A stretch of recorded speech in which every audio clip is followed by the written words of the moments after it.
అదే నిన్న 99 మంది అభ్యర్థులతో టీడీపీ జనసేన లిస్ట్ రిలీజ్ చేశారు. అలాగే జనసేనకి 24 కేటాయించడం పైన వైసీపీ చేసిన విమర్శలు మీరు చూశారు. పావలా సీట్లు కాదు అరపావలా సీట్లు కేటాయించారు, 13% ఆఫ్ సీట్స్ ఇచ్చారు.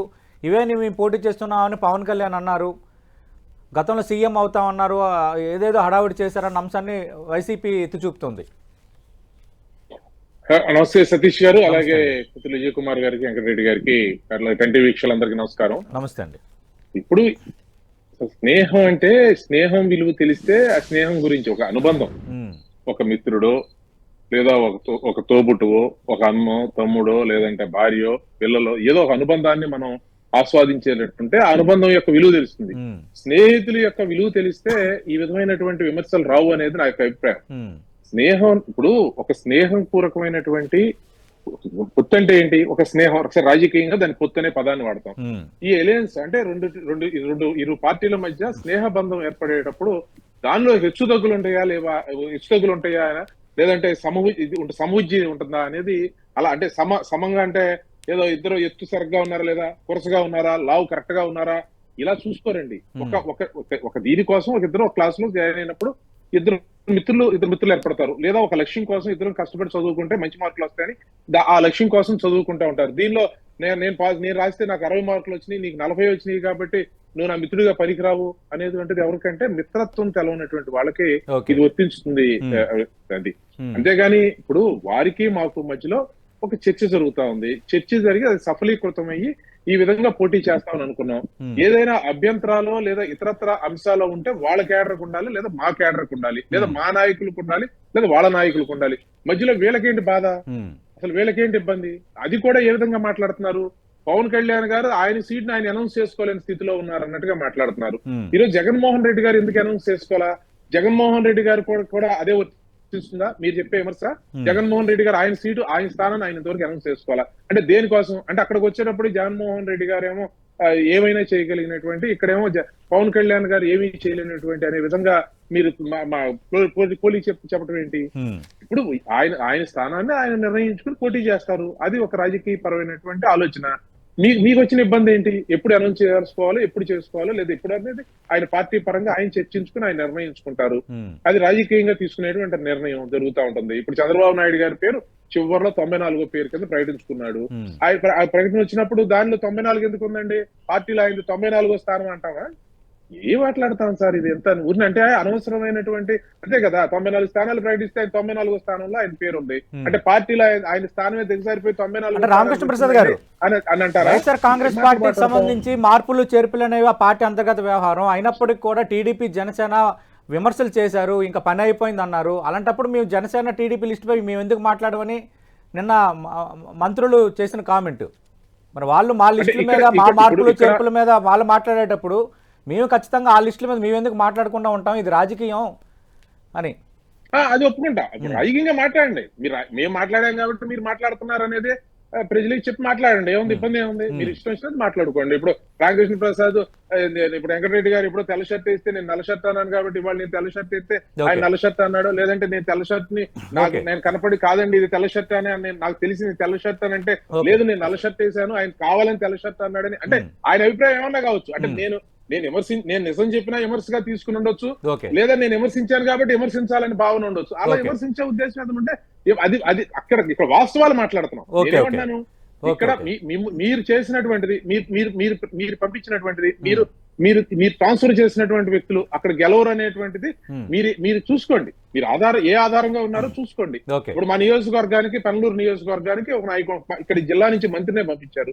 మంత్రి అంటే నాకు తెలిసి గతంలో మేము చూసాం, మేము చాలా కాలం నుంచి ఏదో ఉన్నాం, అవకాశాలు రాకపోవచ్చు. అరే ఇప్పుడు మంత్రి అంటే ఆయన జిల్లాలో ఆయన గెలవడం కాకుండా 4 స్థానాలు గెలిపించేటువంటి స్థితిలో ఉన్న వాళ్ళు మంత్రులుగా చూసేవాళ్ళం. ఇవాళ ఎలా ఉందంటే ఆయన ఎక్కడి నుంచి ఇక్కడ గెలవలేక అక్కడ గెలవలేక ఇక్కడ చివరికి అది కూడా ఉంటుందా లేదా అని సుబ్బారెడ్డి గారు చెప్పారు.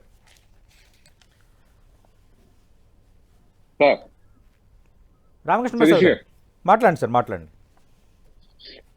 ఇప్పుడు ఇక్కడ చర్చించుకునేది అంశం ఏంటి?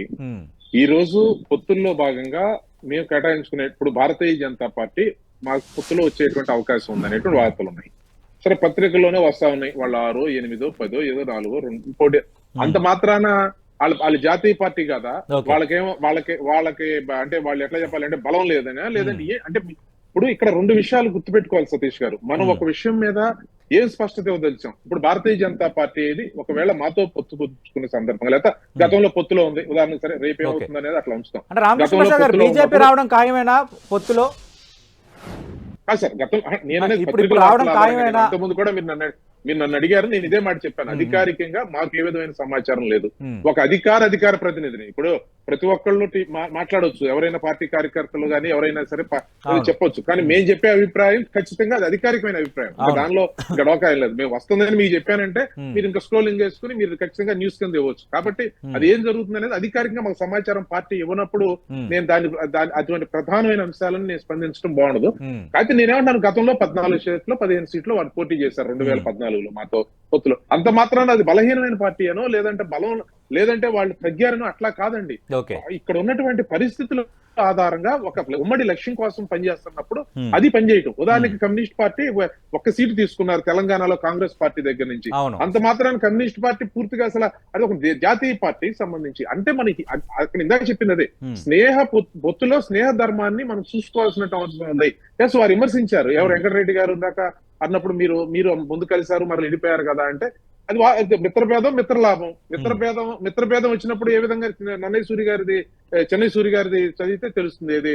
ఎందుకంటే మనకి ఆ మిత్రం కలిసి ఉన్నప్పుడు ఎలా జరిగింది, మిత్రులు కలవకపోతే ఏమవుతుంది, అంతిమంగా ఆ నష్టం ప్రజలకు ఏ విధంగా జరిగింది అనేదే ఈ దీనిలో నీతి మొత్తం మీద. ఈ మొత్తం జరిగిన ఎపిసోడ్ లో మేము ఆ రోజు కలిసి పనిచేసినప్పుడు ఒక 5 సంవత్సరాల పాటు బాగా చేయగలిగాం.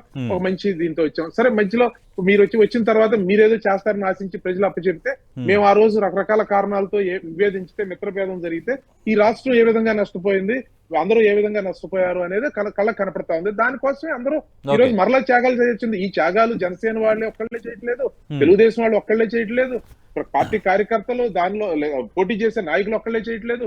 అందరూ కూడా దీనిలో భాగస్వాములు. ఎందుకు? ఈ రాష్ట్ర ప్రయోజనాల కోసం. లేదా రాష్ట్రాన్ని త్యాగం చేయాల్సిన పరిస్థితి వచ్చింది, రాష్ట్రాన్ని పెట్టుకోవాల్సిన పరిస్థితి వచ్చింది. ఇది వాస్తవాలు.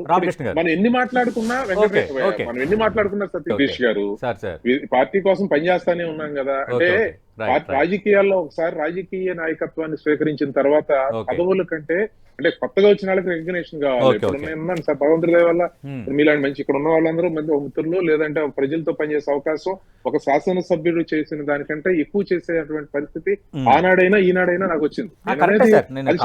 ఇప్పుడు సుందరపు విజయ్ కుమార్ గారు అధికార ప్రతినిధి కాదు, జనసేన సంబంధించి అక్కడ పార్టీకి సంబంధించి చాలా కార్యక్రమాలు నిర్వహించారు. ఆయన టికెట్ ఆశించడం తప్పు కాదు, వారికి వెంకటరెడ్డి గారికి సీట్ రావాలనో, లేదంటే ఒక చెప్పాను మిత్రులు అంటే ప్యానలిస్టులుగా మేము రాజకీయ సిద్ధాంతాలకి ప్రతినిధులు అట్లాగే వైరుధ్యాలు ఉండొచ్చు అభిప్రాయంలో కానీ విజయ్కి వస్తే సంతోషిస్తాం, అట్లా వెంకటరెడ్డి గారికి వచ్చినా సంతోషిస్తాం. అలా అదేమి అలాగే